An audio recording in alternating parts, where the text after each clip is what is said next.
Hello and welcome to the news update on Enterprise Television. I'm Chinyere Igwe Odu. We'll begin the news this hour from Edo State, where officials of the Edo Security Network and members of the public work volunteers have pulled down the security post in front of the residence of the former Deputy Governor, Philip Shaibu, in the government reservation area, Benin.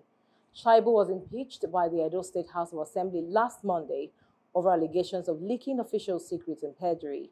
This followed the consideration of the report of a seven-man panel set up by the Chief Judge of the state, Justice Daniel Okungbowa. The state governor, Godwin Obaseki, has since replaced the impeached deputy governor with Marvelous Omobile. Meanwhile, community leaders in Borno State want the state government to allow the Chibok schoolgirls so far rescued from Boko Haram to reunite with their families. The plea is coming 10 years after the kidnap of some schoolgirls from their school in Chibok.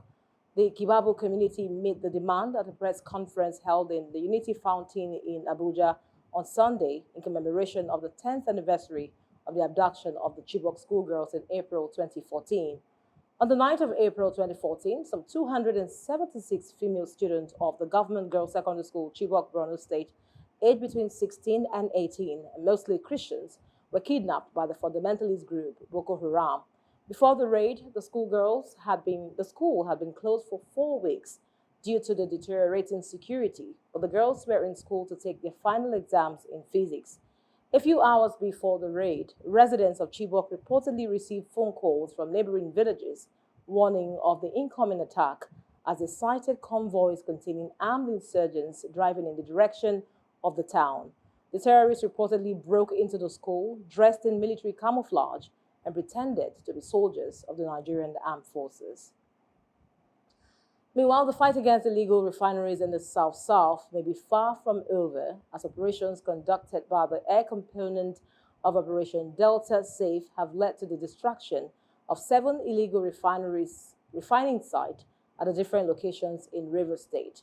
Equally, a total of 4 boats loaded with illegally refined products heading southwards were bombed by military aircraft deployed for the operations. In a statement on Sunday, the Director of Public Relations and Information for the Nigerian Air Force, Air Vice Marshal Edward Gabquet, stated that the operations were conducted on April 12 and 13 in Idama, Obomkiri, Arugbana, Ivy Island, and Samkeri communities in River State.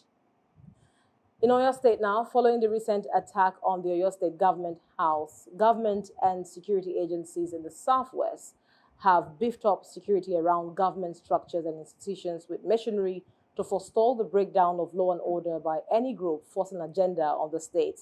Also, security agencies have warned that they will curtail any form of insecurity, adding that anyone parading himself as a Yoruba Nation agitator should either toe the path of peace or have himself to be blamed.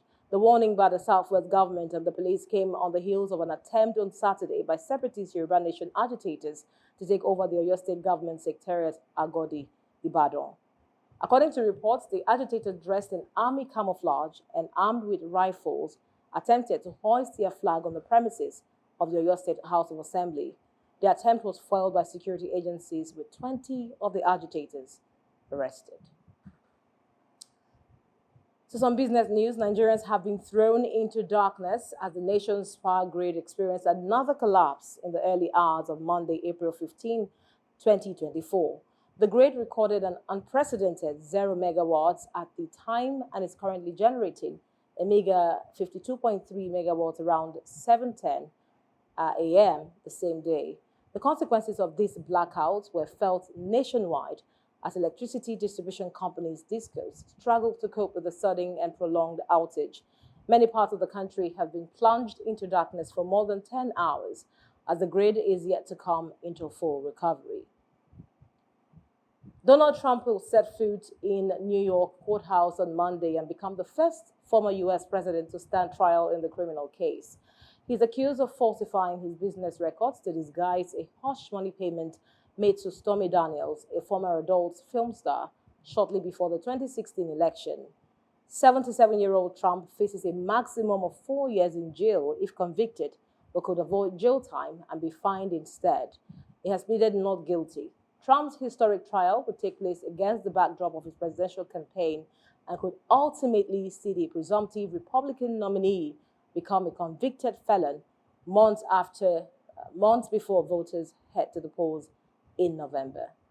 And that's the size of our news update this hour. Many thanks for being a part of it. Remember, you can follow us on all our social media platforms at Enterprise TV 7. Do well to log on to our website at www.enterprisetvnews.com. I'm Chinyere Igwe. Bye for now.